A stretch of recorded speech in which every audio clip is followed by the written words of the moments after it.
La dark romance a énormément d'impact dans nos vies intimes et sentimentales parce qu'elle reproduit la culture du viol. Finalement, qu'est-ce que c'est que la dark romance?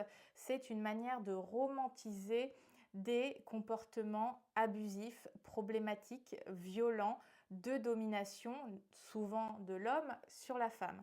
Et comme c'est romantisé parce qu'il y a du désir, de l'envie, ça les fait passer comme étant OK. On l'a vu dans le film qui a été mis à l'avant sur Netflix, ça a été 365 jours, qui a d'ailleurs été très problématique au moment de sa sortie parce que il y avait cet engouement autour de ce film et en même temps des personnes qui tiraient la sonnette d'alarme en disant bah, l'histoire d'amour qui est véhiculée dans ce film est problématique.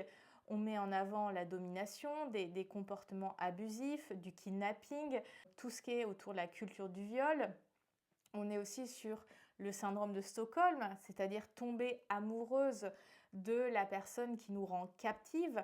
Donc finalement, on va continuer à faire vivre des schémas violents de domination dans nos vies sentimentales et intimes.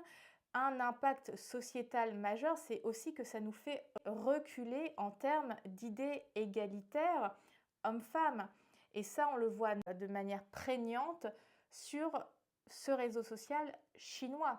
C'est-à-dire qu'il y a tellement de discours masculinistes qui met en avant que c'était mieux avant, que la place des femmes n'est pas à la place à laquelle elles sont aujourd'hui, etc. Eh bien, tous ces éléments amènent au rapport de 2024, janvier 2024, du Haut Conseil d'égalité femmes-hommes à un recul des idées égalitaires, féministes dans le public le plus jeune, c'est-à-dire les préados, adolescents. Donc la dark romance vient créer et vient perpétuer un schéma de violence, le schéma de la culture du viol, vient romantiser des comportements toxiques, irrespectueux, dominants, abusifs, et on trouve ça attirant. C'est là où on peut se poser la question, est-ce que j'ai pas quelque chose à l'intérieur de moi à déconstruire, à travailler pour faire en sorte d'être plus à l'aise dans mes choix, tant de lecture mais aussi de relations.